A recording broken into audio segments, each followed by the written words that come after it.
So the first little sequence I have completely worked out. We open up in the cellar, pulling back from her as she comes out with the machine gun. James Gunn is the perfect choice to direct this film. Boom, boom, that's good. Boom, that's good. If you're gonna do a comic book movie, he's definitely the guy you would want. Bam, and then we can cut to this.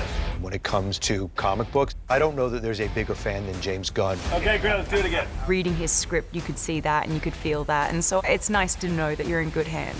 This is great. I'm an enormous comic book fan. I also know how silly they are. To create a movie like Suicide Squad, which gives these silly things the sort of reverence and love that they deserve, treating all of this nonsense as if it was absolutely real. That, to me, is the secret of the Suicide Squad, and that's what makes it fun to make. Bam, bam, bam, bam, bam, bam. That's a lot of killing. Describing my brother James's style is not easy. In some ways, it almost feels like a Christmas tree. It's got this strong trunk of story, but then all these lovely and weird ornaments all over the tree that kind of draw our attention away. But it's really the story that's holding the whole thing together. Cut, great. Cut. Thank you, guys. Suicide Squad was exceptionally exciting to me because I was emboldened by Warner Brothers' faith in me to do whatever we wanted with this movie. Telling the story in the sort of outlandish way that we tell it, killing whatever characters we wanted to kill.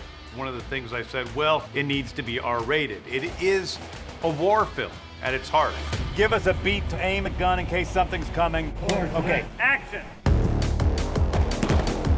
He's this force of nature when it comes to filmmaking, and one of his great gifts is his ability to make the irredeemable character someone worthy of redemption. All of you guys had to move together right with him. Yeah. When I was trying to figure out what characters I was gonna put in the movie, you know, you type in dumbest supervillains. Polka Dot Man is at the top of that list.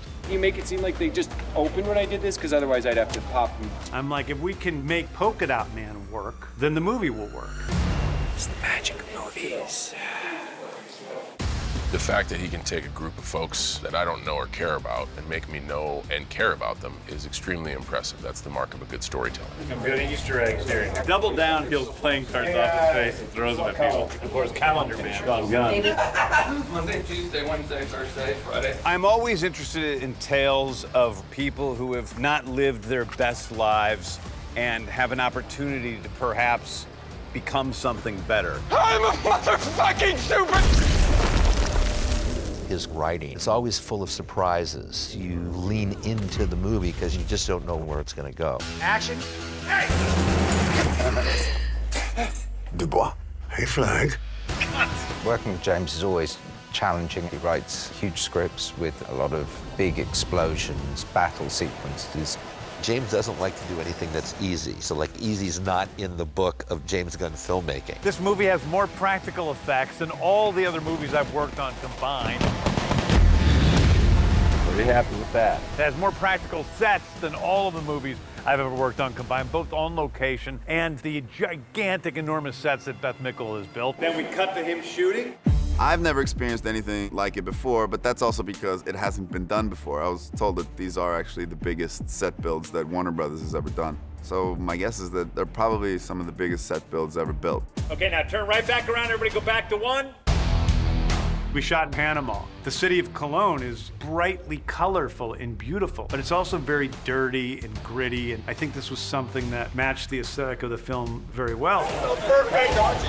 Gracias. Panama was amazing. I remember thinking it's just gonna look wicked on screen. Everywhere you looked, it was incredible architecture and beautiful colors. And it was hot too, which I think adds something, that kind of vibe.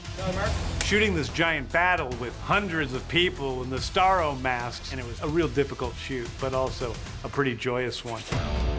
I really enjoyed watching how he works. You know, watching his other films, you kind of sit there and go, how did they do that? You're just gonna walk forward and shoot the fuck out of him. And then when you're in a film with someone like James Gunn, you're sort of watching a master at work. Play it from the top, will you? It's amazing. It's amazing. The slow-mo hero walk, they're playing the music that's gonna be playing in the movie while you're walking. It's too much fun. Music is incredibly important, and we play it on set, and that guides the scene. Playback and action. It's really cool. It makes you step into the world on the other side of the edit. You're kind of seeing the movie while you're in it. Cut! God. James has a very 1930s style of directing at times, where he has a microphone. He goes, now do it like this.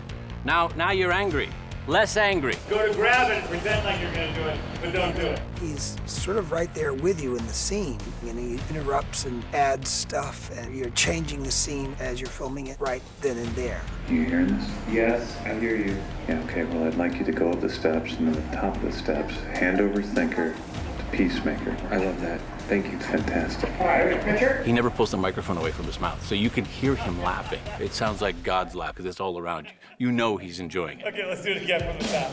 People are genuinely having fun because he's fun. It starts from the top. Ready for work? Let's go kill some people. They do that every morning. James had very interesting ways to keep the mood light. Are you getting this? Yes, sir. You did a poor job. I agree. Take. Maybe this time you could do a good job. Yep. As opposed to doing a shoot. Seems sucking so hard. I'm just happy to be here, you know. Participation medal. You're ruining my movie. Yes, yeah, I heard that as well. I didn't know if you said movie or movie, but it's movie. It's about the film. But seriously, yes. He does keep a fun set, but in actuality, it's a function of tons and tons and tons of preparation. Showing them all the stuff I made by my own hands. One of my favorite high points of the movie was tightening these bolts on. It really is just all me. Remember when I bought that food dye and I created a computer program, put this tile in? That took a little while. James is pretty incredible at knowing exactly what he wants. That's interesting, because behind the scenes, me knocking dust off Daniela's hair. And he's so prepared. We get all these individual shots. I think if you was to create like a cyborg, best, dopest human person to realize this film, it would be a James Gunn. Perfect. Cut. It really has been a dream come true for everybody involved to be able to make this movie in this manner with this group of people.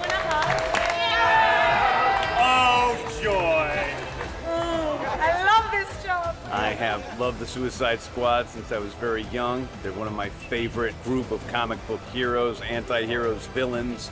And this has been truly the greatest, most exciting journey of my life making this film. That's a wrap on the Suicide Squad!